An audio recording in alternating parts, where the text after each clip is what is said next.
On this episode of From the Bayou to the World, we have a special guest in-house chef, Johnny Gale. We're doing some dress-up catfish. We're going to take it on the high road. We're going to get real fancy with it. We're going to teach you how to make a fancy sauce called a meunière sauce. We're going to teach you how to make catfish stock. We got all kind of beautiful stuff going on. You don't want to miss it. The coffee is always on. Yo, come in, sit down. Oh, this is going to be good. It's going to be good.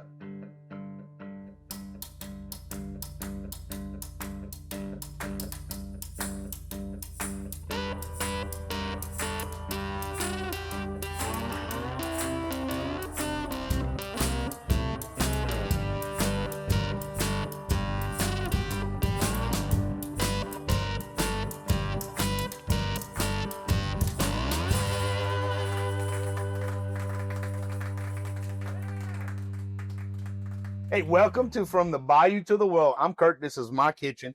And we got Chef Johnny Gale from Guidry Seafood and Ocean Select Seafood. Guidry's Catfish, and Ocean Select Seafood. She drove all the way out here to Egan. Ooh, long way. in the Fat Falls, like we like to say, to come bring us some beautiful seafood products that they offer that we are going to cook tonight. So everybody loves catfish. It's all over the place. Y'all farm-raised catfish. Yes, fresh. Fresh. Yes. And so we're going to transform that into something a little upscale. We're going to do some fancy French stuff to it, which has Cajun roots, but it's a little more upscale. We're going to make it nice and pretty. We have some beautiful stuff here that we're going to pair it with. So the dish we're making is just a pan sauteed catfish, but the sauce is called a meunière sauce. And meunière sauce is a lemon-based fish sauce that uses a fish stock, and that's why you have these bones here. We're going to make a fancy French fish stock, say that fast 3 times, called a fumet. And a fumet is simply fish bones cooked in water with some aromatics. But how you cook it means everything. If you cook it the wrong way, it gets really cloudy and it gets really nasty. So you got to do it the right way. So we're going to teach you about that.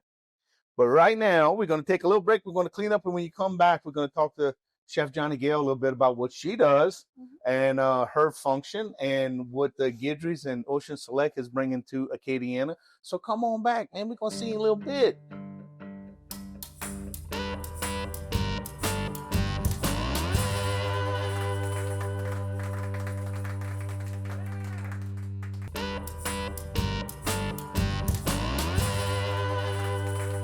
Welcome back to From the Bayou to the World. I'm Kurt. This is Chef Johnny. Chef, tell us about Guidry's Catfish, Ocean Select. Okay, well, Guidry's Catfish was started in 1975 by Bobby and Deborah Guidry. Okay. And it has grown. They started like catching catfish in the basin and filleting them. And it just got bigger and bigger and bigger to now we do over 1 million pounds of catfish a week. 1 million pounds? Yes. So that's in Henderson. Yes, we're in Henderson. If you're local, Henderson. I know how y'all are. Yes. So that's Guidry's Catfish. And then our sister company is Ocean Select. Okay. And we have another brand that's under Ocean Select is Louisiana Select. And it's Louisiana crawfish, Louisiana shrimp. We have 2 new products. We have our new breaded shrimp and our new breaded catfish that are air fryer ready. You know how everybody loves the air fryer now. Yeah. So we have that, and I brought you some. You'll love it. She did. No, you can't have any. So this is a pre-breaded product that's frozen. So it goes from freezer to fryer. It's par fried. Okay. Yes. It goes the breading, then par fried, then IQF, individually quick frozen. Right. Yes. But for the consumer, I just take it out of the box. I put it in the fryer. Mm-hmm.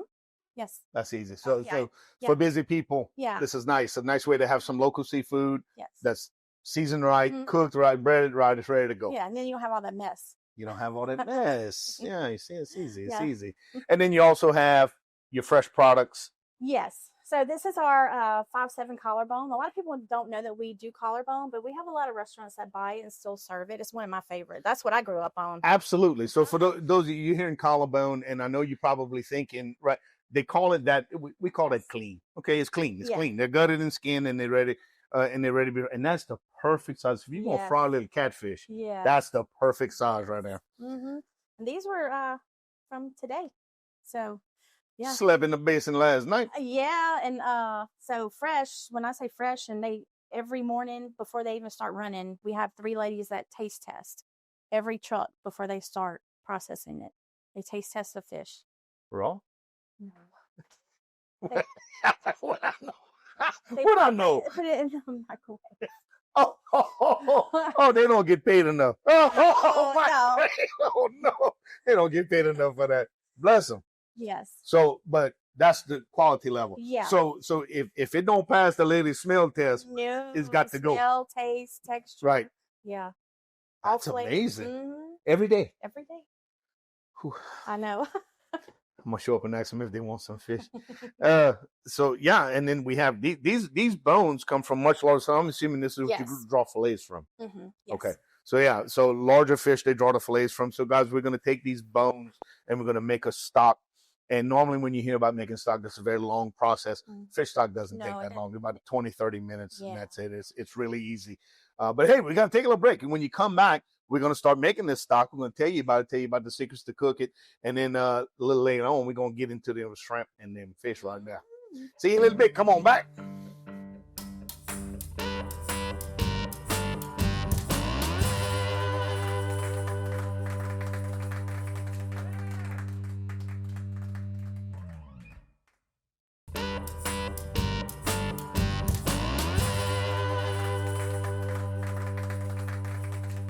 Welcome back to From the Bayou to the World. I'm Kurt. This is Chef Johnny Gale. We are talking catfish, and we are fixing to make a fumet. A fumet is a classic French fish stock, but how you make it makes all the difference in the world. When you do it right, it's fantastic. When you do it wrong, it's cloudy, it's murky, it doesn't taste good, and all the rest of this stuff. So I'm going to work over here, and I'm going to ask you, Chef, if you wouldn't mind. I know you probably never cut an onion before, but if you could work your way through it, I would appreciate it. Yeah. So catfish. So here's our bones. So these are filleted bones, and you can see they ain't a whole lot left. You can read the newspaper through that, but this is exactly what we need. Fish bones have a ton of collagen in them, and whenever you cook them down, if you reduce that stock enough and let it cool, it turns into jelly. But this is kind of big for our pot, so we're just going to take a cleaver and go right across the backbone like that. Make some noise. And that way it'll fit in our pot. Now, catfish, bottom feeders, right? That's what everybody says, huh? Oh, not our catfish. Not y'all catfish. What's special about y'all's? Ours are fed from the top. Top? The top, yes. So then you don't have that muddy flavor. Yes. So that's where the muddy flavor comes from. Well, that makes sense. That's good to know. Farm-raised catfish also, consistent diet, very specific diet. They get the same thing all the time. Yes. So the product is very, very consistent. You're not going to have funny taste in this, that, and the other, and all the rest of it. Okay, so look, I did something right here, and it was by accident, but I want you to see. When you're preparing these bones, if you see a spot of blood like that, you want to keep that out. You don't want that in your stock because it's going to get real murky and it gets real bitter.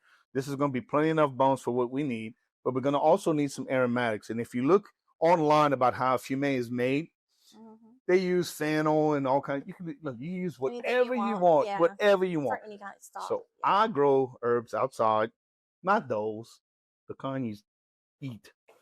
And I have some marjoram. I have some nice fresh marjoram, and I have some oregano here.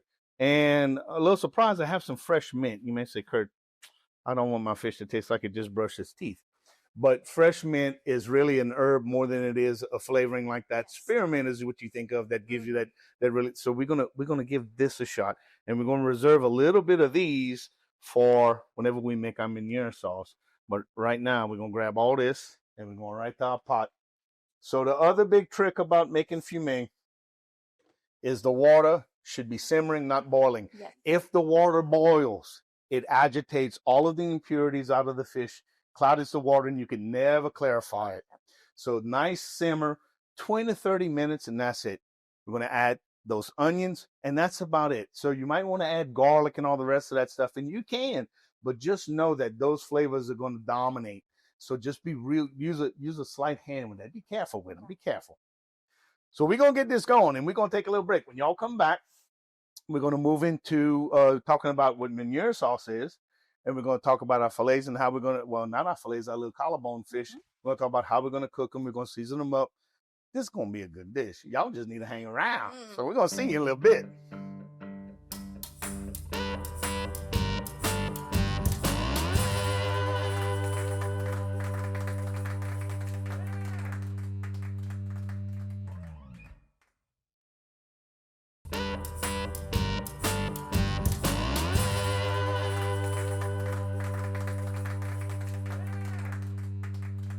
Welcome back to From the Bayou to the World. We're hanging out with Chef Johnny Gale. We are making we're dressing up some catfish, making it real pretty. Fancy. That's right. So we made our fumet, and remember we told you that you got to watch how you cook it. It has to be on a bare simmer. And if seeing right now what we're talking about, just that gentle roll. If it's too violent, it gets really murky. You get all the bad stuff and none of the good stuff. So we're going to strain that out in a little bit. But right now, we're going to work on y'all call this what? Collarbone. Collarbone. It's clean catfish, right? Perfect little size, little 1 pound, 1.5 pound catfish. So look, we're going to do it the old school way. We just make a couple little slits on both sides. Comme ça. Oh yeah, I remember my grandparents doing that. Absolutely. Every fish fry I had. Yep, that's right. It helps that seasoning get in there. So a few little slits, and you don't want to cut all the way through it. You just want to score the flesh. Yeah, it helps it cook evenly. Absolutely. That's right. You get heat throughout. So these thicker parts are going to cook at pretty much the same rate as these thinner parts. Now, remember, guys, we talked about this before. The enemy of browning is moisture. So we want to take a little paper towel, nice clean paper towel, and blot these off because we're going to put them in our pan in a second. We don't want steam. We want some nice little browning, right? So a little Louisiana love, a little original. Pass that on there like that. Turn them over. You got to do both sides. Oh, yeah. Other than that, if you don't, somebody's going to be half mad at you. Just like that. Let's go to the pan. Our butter's almost, we're going to call it brown butter. And there you go. You see a nice little sizzle. This is not steak. You do not want these things going all crazy.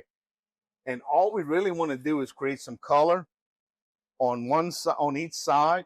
And then we're going to finish them in a pan in the oven. And the reason why we're going to do that is we don't want to start getting in here with a spatula and turn them every few minutes, whatever. We're going to let the oven do the heavy lifting for us. All we want to do is create some color, sear some of that seasoning in there, get the cooking process started.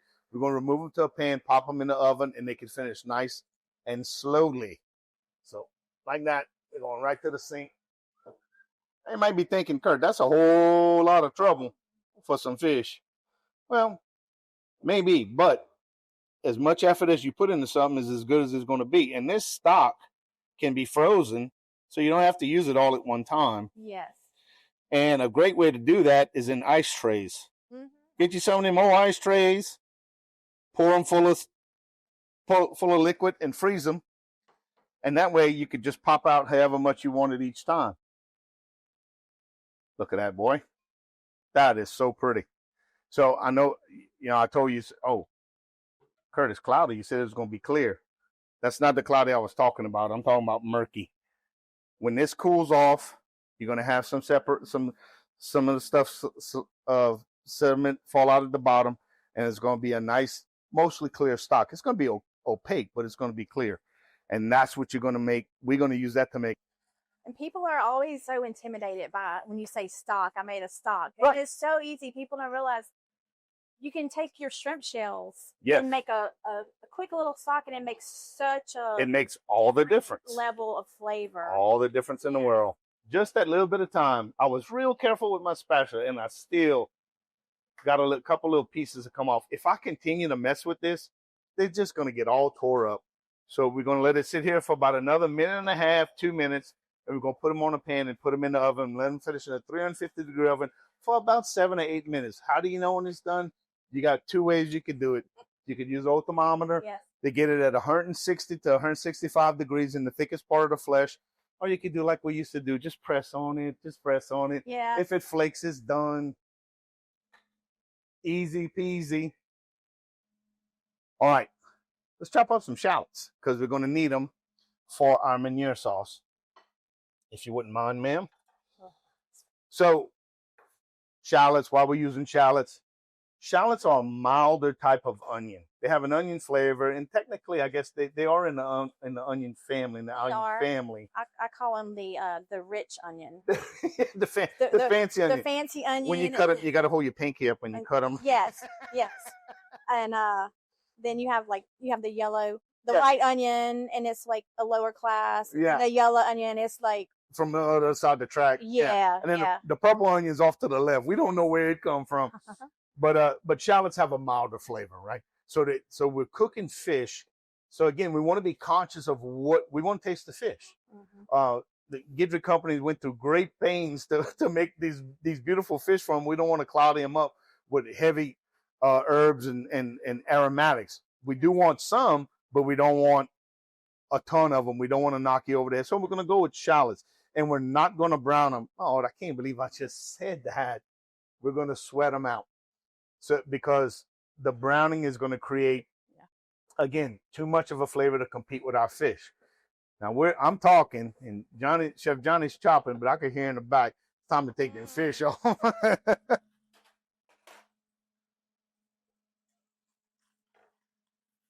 All right. So if you get in there with your spatula and that fish don't want to come, it ain't done. Your fire wasn't hot enough and it's stuck. But when you come like this and it comes up, it's fine. That's exactly what you want. So don't force it. If you get in there and you scrape really hard, what's going to end up happening is you're going to tear all the meat off, and the best part is going to stay stuck to the bottom of the pan. The same thing on the grill too. Same thing on the grill. Come up, then it's not ready to flip. That is absolutely right. Right in the oven. We're going to let that rest for a little while. Now we need to start building our sauce. So I have some. We have the remaining butter in there, and I think that's going to be enough. So we're going to see. I think it is. We got about 2 tablespoons, 2.5 tablespoons of butter. I'm going to add about a teaspoon of flour. I don't want to add too much because it's going to make a paste, and I don't want a paste. I just want to make a little roux. Oh, yeah, that's going to be enough. Nothing. Might have to add another little half teaspoon of flour in there. Did you see all that brown stuff right there? That's what you want, Bo. That's the stuff. Grimies. The greeny. And now this is where this is going to differ from formal French cooking. A French chef would never let that pass. There ain't no way. That's too dirty. But Cajuns, that's fine with us. We're going to be okay with it. Okay, so I got a nice fire going here, and you can already see this is starting to turn color. I do not want to make this into a brown roux or a dark roux. I want to keep it a blonde roux because, again, I don't want that flavor compete with my fish. So after I let it cook for a couple minutes, I'm going to walk around Matt here, and I'm going to get me some vin blanc, a little bit of white wine.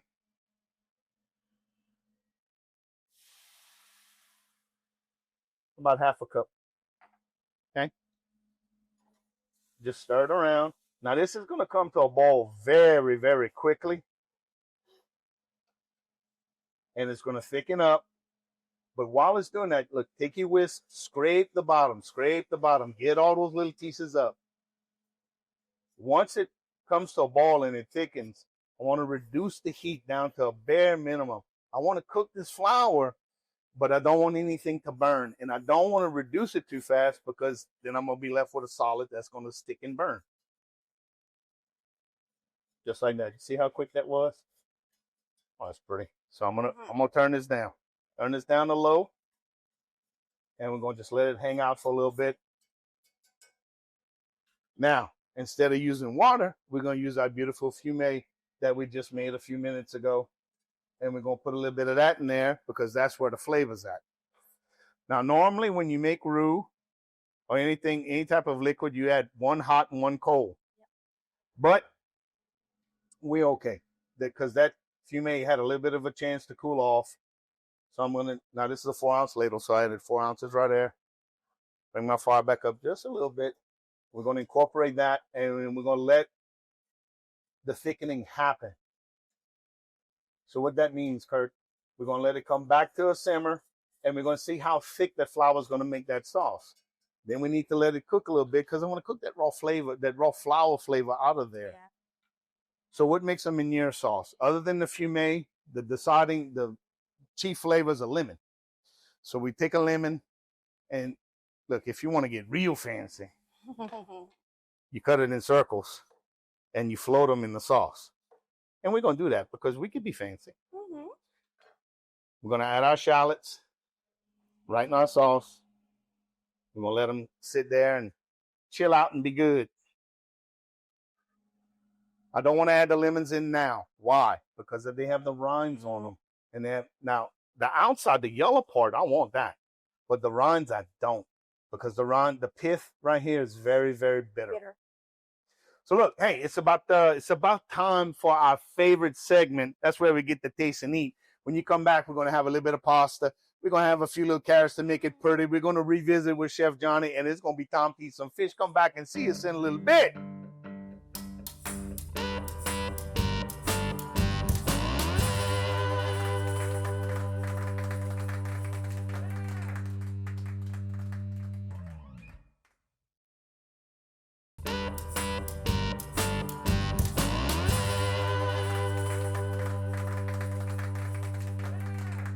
Welcome back to From the Bayou to the World. Chef, we did it. Look at this. How beautiful. Y'all, if y'all could just smell this. Oh, it is just.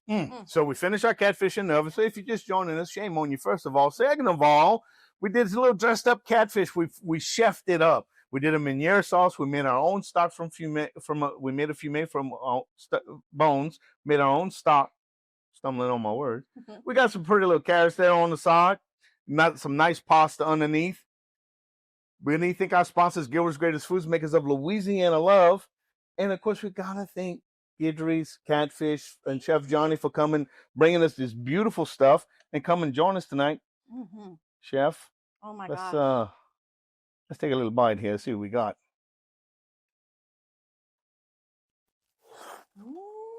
Oh, the lemon. It is so good. So, layers of flavor, right? We made our stock, and you could taste it. This beautiful, fresh catfish. Now, look, when you didn't call it catfish, remember, that's bones. Yes. But that's so good. So fresh, huh? That's so good. Well, so, y'all products are available in stores all over the place. Oh, yeah. We're at any of your local superstores, Super One, Rouse's, Albertsons. You can find us online. You can find my recipes online at oceanselect.com, guidryscatfish.com. You can buy our products on cajungrocery.com, instacart.com. Yeah. But don't forget, you have those wonderful, convenient, pre-breaded products. Yes. That are frozen and they're partially fried. So you can just go straight from the freezer to the fryer or freezer to the air fryer. Air fryer now. And get a wonderful high quality Cajun dish with minimal effort and minimal mess. Yes. A lot of busy people out there. Yes. So listen, we had a wonderful time. Thank you so much for joining us for this episode of From the Bayou to the World. Come back next time. We don't know what we're going to have, but I'm sure it's going to be good. And hey, the door's never locked and the coffee's always on. We'll see you next time.